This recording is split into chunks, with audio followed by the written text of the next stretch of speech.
صلاح الدین ایوبی اپنے خیمے میں بیٹھے ہیں تو ایک بی بی آ گئی.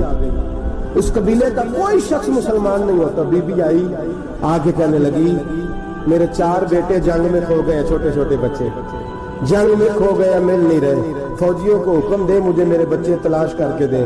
صلاح الدین ایوبی نے جھٹ پٹ سر پہ امامہ باندھا, نیزہ پکڑا, سینے بند باندھا, اپنے جبے کو سمیٹا اور باہر. کہنے لگی تو کدھر جا رہا ہے؟ کہنے لگا میں خود تیرے بچے تلاش کر کے دوں گا. صلاح الدین چند سپاہی ساتھ گلی گلی نکلے, گلی گلی فجر کے نکلے, اثر ہو گئی, تھک گئے, 2 نمازیں صحرا میں پڑھی. جنگل کے اندر پہنچے تو ایک کونے میں 4 بچے ایک جگہ ڈرے اور سہمے ہوئے بیٹھے ملے. صلاح الدین ایوبی اٹھا کے لائے, ماں کو کہنے لگے تیرے بچے ہیں. نکلا اس لیے تھا کہ میرے نبی نے فرمایا بچے جدا ہوں تو ماں کو درد بڑا ہوتا ہے, اور میرے رسول نے فرمایا تھا جب جنگ کرنے جاؤ تو کھیت برباد نہ کرنا, فصلیں تباہ نہ کرنا, بچوں کو ماں سے جدا نہ کرنا. فرمایا میں سوچ رہا تھا تیرے بچے کہیں میری وجہ سے جدا ہو گئے تو مصطفیٰ کو جواب کیا دینا. فرمایا تیرے بچے ڈھونڈ کے لایا ہوں. بچے ماں کے پاس آنے لگے تو ماں نے بڑے بیٹے کے منہ میں تھپڑ مارا. کہتا اماں کیا ہوا؟ کہنے لگے تو نے سنا نہیں کہ دشمن کے بچوں کی اتنی حفاظت کرتا ہے, میرے پاس نہ جا, اس کے قدموں میں بیٹھ جا. جس نبی کے غلام اتنے سچے ہیں وہ نبی کتنا سچا ہوگا. بنو قریظہ اور بنو نذیر 2 محلے تھے یہودیوں کے. یہودیوں نے بڑی عہد شکنی کی تو نبی پاک صلی اللہ علیہ وسلم نے ان کو بے دخل کر دیا, مدینے سے نکال دیا مدینہ منورہ سے. یہودی نکل گئے مدینہ طیبہ سے, تو جب وہ نکل کے جا رہے تھے تو ان کے مکان, ان کے باغ, ان کی جائیدادیں بچ گئیں. نبی پاک علیہ السلام نے انصار مدینہ کو پہلے بلایا. جاگ رہے ہیں نا آپ لوگ؟ پیسے آتے کسی کو برے لگتے ہیں, اب تو یہ بھی حلال حرام کی تمیز بھی اٹھتی جا رہی ہے. جائیداد, باغ, مال, علاقہ خالی ہوا ہے, وہ چلے گئے اور لوگ تو ڈھونڈتے پھرتے ہیں. اللہ خیر فرمائے, شاملار جگہ ملتی نہیں اب شہروں میں, وہ کس کس نے نام کرا لیا, کدھر گئی ہے کوئی خبر ہی نہیں, خالی جگہ پڑی ہے. میرے نبی پاک علیہ السلام نے پہلے انصار مدینہ کو بلایا. حضور نے فرمایا انصاریوں بہت بڑی جائیدادیں یہودیوں کی, بنو نذیر اور بنو قریظہ محلے خالی ہو گئے, میرا دل کرتا ہے وہ تمہیں دے دوں, اس لیے کہ تم نے اپنے مہاجر بھائیوں کے ساتھ بڑا تعاون کیا, جائیدادیں تم نے دے دی ہیں, مکانات دے دیے ہیں, بڑا کچھ تم نے دیا ہے, میرا دل کرتا ہے وہ تمہارے نام کر دوں.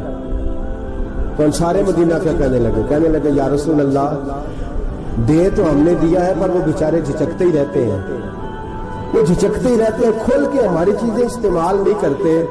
تو حضور ہم تو پہلے ہی انصار ہیں, ہمارے پاس بڑا کچھ ہے, آپ مہربانی فرمائے وہ سارا کچھ مہاجروں کو دے دیں, مہاجرین کو ہمیں نہیں چاہیے. اب چلے گئے بات کر کے, میرے حبیب پاک نے مہاجروں کو بلا لیا. فرمایا بنو نذیر اور بنو قریظہ قبیلے کی جائیدادیں آئی ہیں, تمہارے پاس بظاہر جو چیزیں ہیں بھی وہ بھی انصار مدینہ کی ہیں, تو میرا یہ خیال ہے کہ وہ سارا کچھ تمہیں دے دیا جائے. ابو بکر صدیق رضی اللہ تعالیٰ عنہ کہنے لگے یا رسول اللہ صلی اللہ علیہ وسلم ہمارے انصار بھائیوں نے ہمارے لیے دل تک کھول دیے ہیں, حضور انہوں نے ہر چیز بانٹ کے ہمارے سامنے رکھ دی ہے, ہم اتنے خرد غرض ہیں کہ سارا کچھ لپیٹ جائیں. کہ حضور ہمارے پاس جو مکان ہے وہ ہے, ہم کاروبار کر رہے ہیں, تجارتیں کر رہے ہیں, مزدوریاں کر رہے ہیں, ہم انشاءاللہ اور بنا دیں گے, آپ یہ ہماری طرف سے ہمارے انصار بھائیوں کو گفٹ کر دیں, آپ انہیں دے دیں. میرے حبیب کی آنکھوں میں آنسو آ گئے, میرے نبی پاک علیہ السلام رو پڑے. یا رسول اللہ آپ کیوں روتے ہیں؟ فرمایا تمہارا یہ بھائی چارہ قائم رہا تو اللہ اسلام کو بڑی قوتیں عطا فرمائے گا, اللہ طاقتیں دے گا اسلام کو. اگر تمہارا یہ رنگ قائم رہا, یہ انداز, میرے غلاموں تمہارے یہ طور طریقے, ایک بھائی کہتا ہے دوسرے کو, دوسرا کہتا ہے تیسرے کو.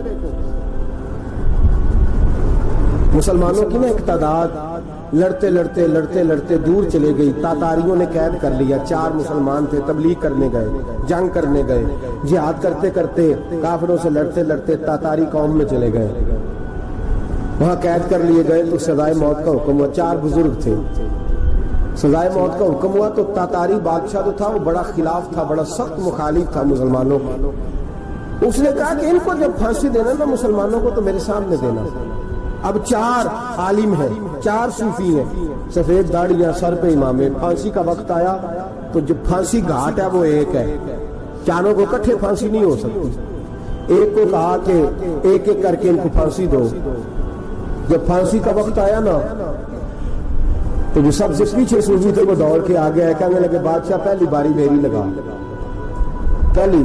اب بادشاہ نے کہا ٹھیک ہے اسے لٹکا دو. وہ قریب آئے تو دوسرے دوڑ آئے, کہنے لگے نہیں پہلی باری میں نے زیادہ کافر قتل کیے, میرا بڑا جرم ہے, مجھے پہلے سزا دو.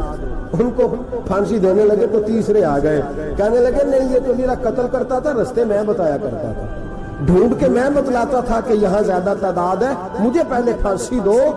تیسرے کے ساتھ بات ہو رہی تھی تو چوتھا دوڑا آیا, کہنے لگا یہ رستے بتاتا تھا, یہ تبلیغ کرتا تھا, یہ سارا کچھ کرتا تھا, لیکن کہا یہ کہتے تھے چلو واپس چلتے ہیں, میں جانے نہیں دیتا تھا, میں کہتا تھا اور کافر مارنے اور علاقے فتح کرنے, میرا جرم بڑا ہے, مجھے پہلے پھانسی دو. بادشاہ کہنے لگا مجھے 35 سال ہو گئے حکومت کرتے, بڑی دنیا کو پھانسی دی ہے, لوگ تو ایک دوسرے کو دھکے دیتے ہیں کہ پہلے تو جا پہلے تو جا, اور تم کیسی قوم ہو کہ ایک دوسرے پہ قربان ہو رہے ہو. کہنے لگا تم ایک باپ کی اولاد ہو, جاگ رہے آپ لوگ. تاتاری بادشاہ کافر بادشاہ اسلام کی مخالفت کرتے ہیں, ایک باپ کی اولاد ہو کا نہیں, ایک قبیلے کے رہنے والے ہو کا نہیں, ایک ملک کے رہنے والے ہو نہیں. اس نے کہا رشتہ کیا ہے تمہارا, رشتہ کیا ہے؟ تو بول کے کہنے لگے خدا ایک ہے نبی ایک ہے, خدا ایک ہے اور نبی منفرد ایک ہے, اس قوم کی نقصان بھی ایک ہی سب کا نبی, اللہ بھی قرآن بھی ایک. کیا ہی اچھا تھا ہوتے اگر مسلمان بھی ایک, یوں تو سید بھی ہو مرزا بھی ہو افغان بھی ہو, تم سبھی کچھ ہو بتاؤ کہ مسلمان بھی ہو. فرمایا ہمارا اللہ ایک ہے نبی ایک ہے, تو کہا پھر ایک دوسرے پہ جان کیوں دیتے ہو؟ فرمایا ہمارے نبی نے ہمیں بھائی بھائی بنا دیا ہے, بھائی کا دل نہیں کرتا اس کی آنکھوں کے سامنے بھائی چلا جائے, ہمارا دل نہیں کرتا پہلے مجھے دے پہلے مجھے دے.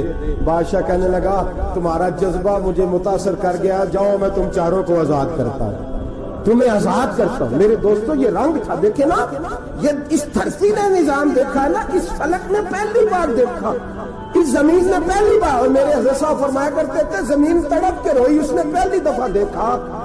احد کا میدان ہے, 3 صحابہ تپتی ہوئی زمین پہ زخموں سے چور چور پڑے ہیں. حضرت انس بن نضر رضی اللہ تعالیٰ عنہ پانی کا پیالہ لے کے پہنچے, ایک زخمی سے کہا تجھے پانی پلانا ہے, تو کہنے لگا میرے زخم تھوڑے ہیں, وہ جو ساتھ پڑا اس کے زخم گہرے ہیں, پہلے اسے پانی پلا دے, جا اسے دے دے. اس کے پاس پہنچے تو وہ کہنے لگا وہ مجھ سے پہلے گرا تھا, اس کا زخم زیادہ گہرا ہے, اسے پانی پلا. تیسرے کے پاس گئے تو کہنے لگا چوتھا تڑپ زیادہ رہا ہے, اس کی عمر زیادہ ہے, میں تو جوان میں برداشت کر رہا ہوں, بڑھاپے کی وجہ سے نڈھال ہو گیا, پہلے اسے پانی پلا. چوتھا کہنے لگا 5ویں کے پاس جا, 5واں کہنے لگا 6ٹھے کے پاس جا. حضرت انس بن نضر کہتے میں رو پڑا, میں نے کہا محمد کے غلاموں, رسول نے تمہیں کیسا جذبہ دے دیا ہے, زبانیں پیاس سے باہر ہے لیکن تمہاری اخوت مرتے دم تک قائم ہے. کہتے میں 7ویں کے پاس گیا تو کہنے لگا اگر 6 قربانی دے سکتے ہیں تو مجھے خود غرض نہ سمجھ, میں نے نہیں پانی پینا, جا پہلے کے پاس لے جا.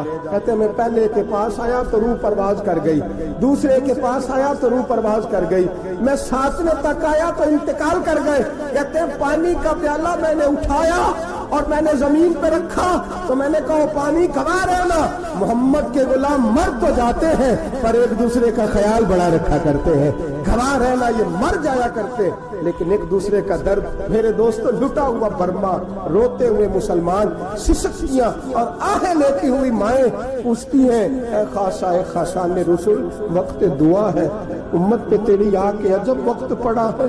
وہ دین جو بڑی شان سے نکلا تھا وطن سے, پردیس میں وہ دین آج غریب الغربا ہے. فریاد ہے اے کشتی امت کے نگہباں, بیڑا یہ تباہی کے قریب آن لگا ہے. اور کیا خوبصورت جملے کہے تھے کہ نبی پاک صلی اللہ علیہ وسلم نے, حضور نے فرمایا تھا میرا مومن ایک جان کی طرح ہوتا ہے, ایک جان کی طرح ہوتا ہے, ایک کو تکلیف ہو جسم کے ایک حصے کو سارا حصہ پریشان ہوتا ہے. فرمایا یہ ایک مکان کی طرح ہے, ایک اینٹ دوسری اینٹ